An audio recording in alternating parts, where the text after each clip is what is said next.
Bila gelas dia jatuh di bawah, duduk rabah. Kalau ikut akal tuan-tuan, patut-patut dia tak payah tuang dalam gelas lah, minum gitu lah. Tapi kenapa Kasim Selamat nak tuang juga dalam gelas? Pasal dia belajar makruh minum air terus daripada botol, tuan-tuan. Makruh. Tu ada ilmu tu. Sebab tu saya kata, jangan tengok saja filem tu, tengok dengan benda, belajar. Bila tuan-tuan ambil satu benda belajar, tuan-tuan, walaupun dia filem, dia jadi sungguh. Tuan-tuan dengar lagu P. Ramlee, mana ada jemu? Janganlah adik angan-angan. Mana ada jemu lagu tu? Jin alik ja mak asli nganungan jangan. Jangan, nun mati jumpa dengan jin, ikhfa hakiki. Sebab tu dia kena dengung. Jangan. Dengung tu lidah mesti tongkat langit, hidung kembang buka sikit. Tu kaedahnya. Bulan dan juga angin. Bawa bu maksli mesti dua harakat. Lanulat bulan. Jumpa dengan dal, huruf dal, nun mati jumpa dal, ikhfa, mesti dengung. Bulan dan juga angin. Ma'arif disukun last sekali. Bu tu dia tak boleh panjang, dia mesti bu pendek. Bulan. Bila tu tak panjang, bulan madu di awan biru. Memang siapa dah minat dah lagu tu? Tak ada siapa minat, tuan-tuan. Hilang pergi ke mana dah pun tak ada lah. Sebab dia tak mengikut kaedah Quran. Walau nasya'u lamasahnahum ala makanatihim famastata'u mudhiya wala yarji'un. Kalau kami nak, kami boleh ubah kedudukan kamu daripada boleh berjalan, melompat, berlari. Kamu sekarang tak boleh berjalan. Omar Suita sekarang hanya duduk di atas kerusi. Dulu boleh melompat, berjalan. Sebab tu tuan-tuan jangan sombong. Jangan sombong dengan kekuatan badan, tuan-tuan. Dalam sekelip mata Tuhan boleh ambil balik. Apa sebab kita nak bongkak dengan orang? Apa sebab kita nak sombong dengan orang? Rasulullah, manusia yang kita kena ikut, Nabi tidak pernah sombong. Mana ada Nabi sombong, tuan-tuan? Dengan orang tua-tua Nabi hormat, dengan budak-budak Nabi ambil, letak di atas untanya, Nabi bawa pusing satu Madinah, tuan-tuan. Masya Allah. Kalau Nabi bercakap dengan orang tua, selagi mana orang tua tu tak habis bercakap, selagi itulah Nabi dengar. Subhanallah. Kalau orang berdiri dengan Rasulullah, Rasulullah akan bercakap berdiri dengan orang itu. Kalau orang itu duduk, Nabi akan duduk bersama dengan orang itu. Dia takkan bercakap, dia berdiri, Nabi berdiri, orang duduk, Nabi tak pernah buat. Itu tanda-tanda sombong. Orang duduk di bawah, kita berdiri. Tuan Haji sihat ke? Tak kena, tuan-tuan. Duduk macam dia duduk bersila. Tuan Haji sihat. Itu sifat Rasulullah. Dia tak sombong. Tuan-tuan faham tak satu benda yang saya sebutkan? Bahasa Tuhan pada kaki, bahasa Tuhan pada tangan. Tangan pesan, jangan buat maksiat, jangan ambil rasuah, jangan bagi rasuah.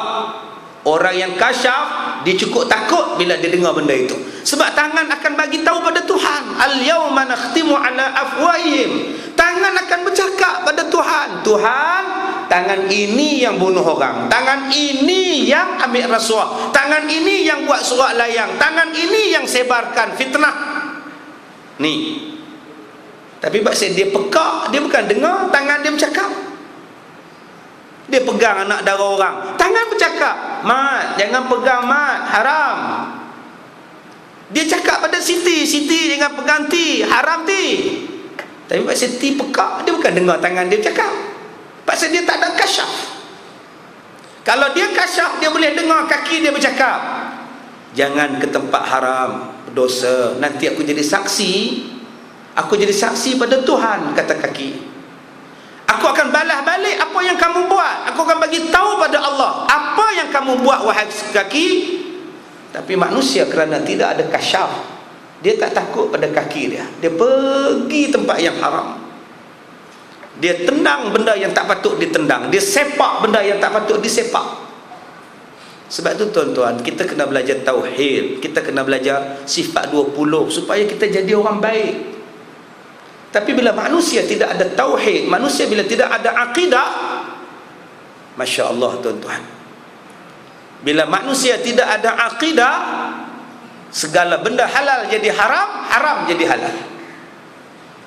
Sedangkan Allah kata kami boleh ambil balik kaki kamu bila-bila masa. Wa man nu'ammirhu nunakkishu fil khalqi afala ya'qilun.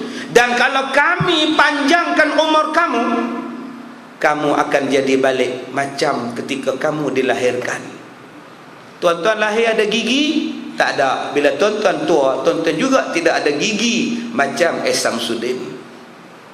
Giginya sekarang sudah tidak ada, tinggal gusi. Bila tidak ada gigi, tidak boleh makan. Samsudin makan bubur, budak 6 bulan pun makan bubur. Bila sampai tahap tua, budak pakai pampers, orang tua pun pakai pampers.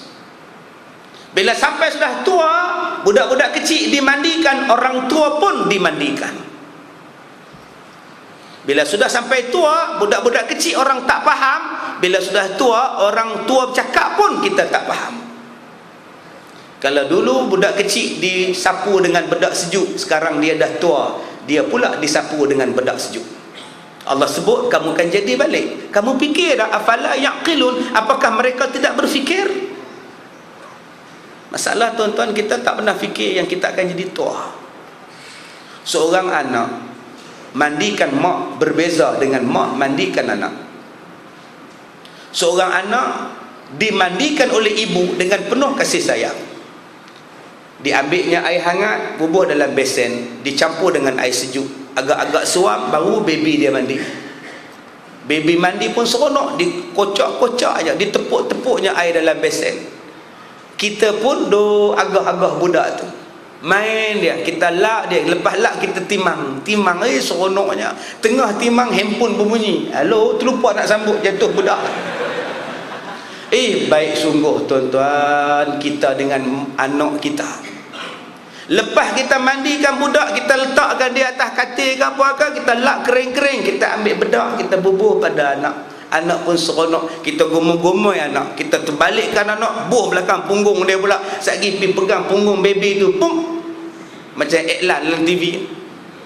Sekali kita terbalikkan balik, pakaikan lampin, pakai buang pada dia. Pakaikan bedak, pakaikan baju, pakaikan seluar. Sikat rambut baby, cantiknya anak mama. Tapi kalau mak dimandikan oleh anak, agak-agak macam itulah. Bila mak kena mandi, anak heret mak tu ke dapur, ke bilik air, agak-agak anak nak kata apa? Angkatlah tangan tu, angkatlah kaki tu sikit. Nampak? Mandikan juga, tapi mulut onyok dekat mak tu. Mak, sagi heret pitok atas katil, pakaikan bedak juga. Angkatlah punggung tu mak, apa kali nak ajar? Ni nak pakai pampers ni, mak pun angkat. Tonyok, pakai bedak, tanpa dah. Beza sungguh mak mandi anak dengan anak mandi mak. Apakah kamu tidak berfikir? Anak bila mak dia nak suap nasi, mak dia bancuh bubur. Kalau anak tu boleh merangkak, setiap tempat anak dia merangkak, mak dia ikut. Bila mak dia kata, baby nganga mulut, mama nak suap, nganga. Cuba tuan-tuan tengok, mak bila nak suap baby, kalau dia nak suap mesti mulut mak tengah. Betul tak? Baby nganga, dia pun nganga juga. Pasal apa? Boleh tak seorang mak suruh anak dia nganga, baby nganga, ada tak tuan-tuan? Tak. Dia serupa dengan saf semayang kita ni. Kalau seorang menguap dalam semayang satu saf, sebelah dia mesti menguap. Tak percaya semayang sak lagi, cuba tuan-tuan tengok. Pakat duk nguap melawan nguap pasal apa? Wallahu a'lam. Tapi kalau mak tak nak makan anak suap, makanlah sikit mak, saya dah masak teruk. Tak mau, tak lalu tu nya lapar tau. Lalas sekali, nah, suka mak lah, mak nak makan, tak makan sudah, tak kuasa aku